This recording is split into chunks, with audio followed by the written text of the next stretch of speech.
शांताकारं भुजंगशयनं पद्मनाभं सुरेशं विश्वाधारं गगनसदृशं मेघवर्णं शुभांगं लक्ष्मीकान्तं कमलनयनं योगिभिध्यानगम्यं वंदे विष्णु भवभयहरं सर्वलोकैकनाथं।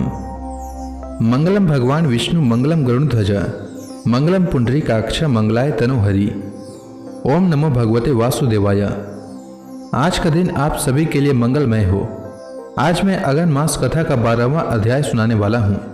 अगन मास में भगवान विष्णु की कथा सुनने से जन्म जन्मांतर के पाप कर्मों का नाश होता है और घर में सुख समृद्धि एवं धन धान्य भरा रहता है।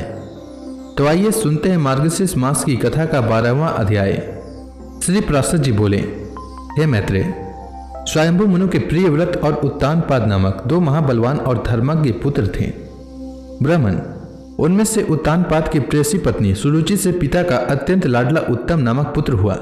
हे द्विज, उस राजा की जो सुनीति नामक राजमहिषी थी, उसमें उसका विशेष प्रेम न था। उसका पुत्र ध्रुव हुआ। एक दिन राज सिंहासन पर बैठे हुए पिता की गोद में अपने भाई उत्तम को बैठा देख ध्रुव की इच्छा भी गोद में बैठने की हुई, किंतु राजा ने अपनी प्रेयसी सुरुचि के सामने गोद में चढ़ने के लिए उत्कंठित होकर प्रेमवश आए हुए उस पुत्र का आदर नहीं किया। अपनी सौत के पुत्र को गोद में चढ़ने के लिए उत्सुक और अपने पुत्र को गोद में बैठा देख सुरुचि इस प्रकार कहने लगी, अरे लल्ला, बिना मेरे पेट से उत्पन्न हुए किसी अन्य स्त्री का पुत्र होकर भी तू व्यर्थ क्यों ऐसा बड़ा मनोरथ करता है? तू अविवेकी है, इसलिए ऐसी अलभ्य उत्तमोत्तम वस्तु की इच्छा करता है। यह ठीक है कि तू भी इन्हीं राजा का पुत्र है, तथापि मैंने तो तुझे अपने गर्भ में धारण नहीं किया। समस्त चक्रवर्ती राजाओं का आश्रय रूप यह राज सिंहासन तो मेरे ही पुत्र के योग्य है। तू व्यर्थ क्यों अपने चित्त को संताप देता है? मेरे पुत्र के समान तुझे वृथा ही यह ऊंचा मनोरथ क्यों होता है? क्या तू नहीं जानता कि तेरा जन्म सुनीति से हुआ है? श्री पराशर जी बोले, हे द्विज, विमाता का ऐसा कथन सुन वह बालक कुपित हो पिता को छोड़कर अपनी माता के महल को चल दिया। हे मैत्रेय, जिसके ओष्ठ कुछ कांप रहे थे, ऐसे अपने पुत्र को क्रोध युक्त देख सुनीति ने उसे गोद में बिठाकर पूछा, बेटा, तेरे क्रोध का क्या कारण है? तेरा किसने आदर नहीं किया? तेरा अपराध करके कौन तेरे पिता का अपमान करने चला है? श्री पराशर जी बोले, ऐसा पूछने पर ध्रुव ने अपनी माता से वे सब बातें कह दी जो अति गर्विली सुरुचि ने उससे पिता के सामने कही थी। अपने पुत्र के सिसक कर ऐसा कहने पर दुखिनी सुनीति ने खिन्न चित्त और दीर्घ श्वास के कारण मलिन नैना होकर कहा। सुनीति बोली, बेटा, सुरुचि ने ठीक ही कहा है, अवश्य ही तू मंद भाग्य है। हे वत्स, पुण्यवानों से उनके विपक्षी ऐसा नहीं कह सकते। हे वत्स, तू व्याकुल मत हो, क्योंकि तूने पूर्व जन्मों में जो कुछ किया है उसे दूर कौन कर सकता है, और जो नहीं किया वह तुझे दे भी कौन सकता है। इसलिए तुझे उसके वाक्यों से खेद नहीं करना चाहिए। हे वत्स, जिसका पुण्य होता है उसी को राजासन, राजछत्र तथा उत्तम उत्तम घोड़े और हाथी आदि मिलते हैं। ऐसा जानकर तू शांत हो जा।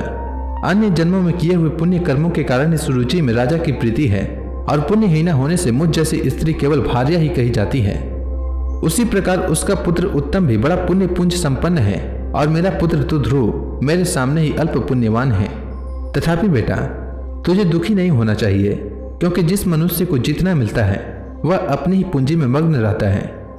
और यदि सुरुचि के वाक्यों से तुझे अत्यंत दुखी हुआ है तो सर्व फलदायक पुण्य के संग्रह करने का प्रयत्न कर।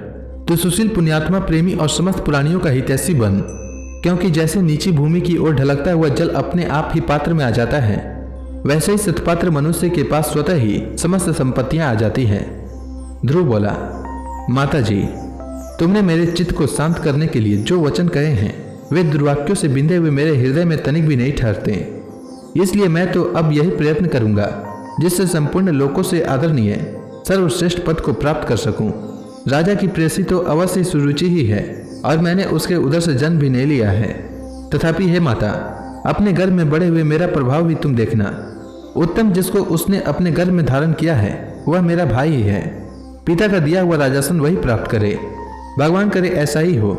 माता जी, मैं किसी दूसरे के दिए हुए पद का इच्छुक नहीं हूँ। मैं तो अपने पुरुषार्थ से ही उस पद की इच्छा करता हूँ जिसको पिताजी ने भी नहीं प्राप्त किया है।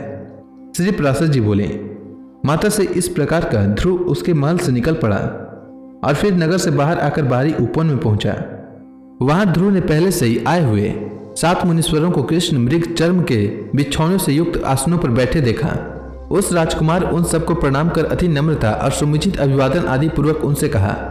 ध्रुव ने कहा, हे महात्माओं, मुझे आप सुनीति से उत्पन्न हुआ राजा उत्तानपाद का पुत्र जाने। मैं आत्मगलानी के कारण आपके निकट आया हूं। ऋषि बोले, राजकुमार, अभी तो तू 4-5 वर्ष का ही बालक है। अभी तेरे निर्वेद का कोई कारण दिखाई नहीं पड़ता। तुझे कोई चिंता का विषय भी नहीं है, क्योंकि अभी तेरा पिता राजा जीवित है। और हे बालक, तेरी कोई इष्ट वस्तु खो गई हो ऐसा भी हमें दिखाई नहीं देता, तथा हमें तेरे शरीर में भी कोई व्याधि दिखाई नहीं पड़ती। फिर बता, फिर गलानी का क्या कारण है? श्री पराशर जी बोले, तब सुरुचि ने उससे जो कुछ कहा था वह सब उसने कह सुनाया।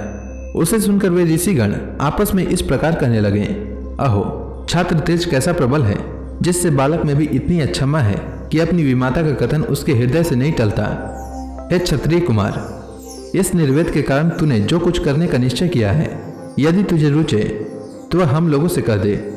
और हे अतुलित तेजस्वी, यह भी बता कि हम तेरी क्या सहायता करें, क्योंकि हमें ऐसा प्रतीत होता है कि तू कुछ कहना चाहता है।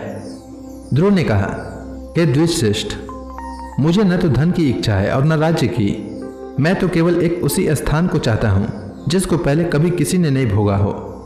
हे मुनिश्रेष्ठ, आपकी यही सहायता होगी कि आप मुझे भली प्रकार यह बता दें कि क्या करने से वह सबसे अग्रगण्य स्थान प्राप्त हो सकता है। मरीचि बोले, हे राजपुत्र, बिना गोविंद की आराधना किए मनुष्य को वह श्रेष्ठ स्थान नहीं मिल सकता, अतः तू श्री गोविंद की आराधना कर। अत्रि बोले, जो परा प्रकृति आदि से भी परे हैं, वे परम पुरुष जनार्दन जिससे संतुष्ट होते हैं, उसी को वह अक्षय पद मिलता है। यह मैं सत्य सत्य कहता हूं। अंगिरा बोले, यदि तू अग्र स्थान का इच्छुक है तो जिन अव्यात्मा अच्युत में यह संपूर्ण जगत ओतप्रोत है, उस गोविंद की ही आराधना कर। वशिष्ठ बोले, हे वत्स, विष्णु भगवान की आराधना करने पर तू अपने मन से जो कुछ चाहेगा वही स्थान प्राप्त कर लेगा। ध्रुव ने कहा, हे महर्षिगण, मुझ विनीत को आपने आराध्य देव तो बता दिया, अब उसको प्रसन्न करने के लिए मुझे क्या जपना चाहिए यह बताइए। उस महापुरुष की मुझे जिस प्रकार आराधना करनी चाहिए वह आप लोग मुझे प्रसन्नता पूर्वक कहिए। ऋषिगण बोले, हे राजकुमार, विष्णु भगवान की आराधना में तत्पर पुरुषों को जिस प्रकार उनकी उपासना करनी चाहिए वह तू हमसे यथावत श्रवण कर। मनुष्यों को चाहिए कि पहले संपूर्ण बाह्य विषयों से चित्त को हटावे और उसे एकमात्र विष्णु भगवान में ही स्थिर कर दे। हे राजकुमार, इस प्रकार एकाग्रचित होकर तन्मय भाव से ओम नमो भगवते वासुदेवाय मंत्र का जाप करना चाहिए, तब उससे संतुष्ट होकर भगवान विष्णु मनवांचित फल देते हैं। इसी प्रकार तू इस मंत्र का निरंतर जाप कर भगवान विष्णु को प्रसन्न कर सकता है। तो इसी के साथ यह अध्याय समाप्त हुआ। इसके बाद ध्रुव ने आगे क्या किया यह मैं अगले अध्याय में बताऊंगा। तब तक के लिए भगवान हरि का नाम लेते रहें। तो प्रेम से बोलिए भगवान विष्णु की जय, श्री कृष्ण भगवान की जय, तुलसी माता की जय, लक्ष्मी माता की जय, समस्त देवी देवताओं की जय।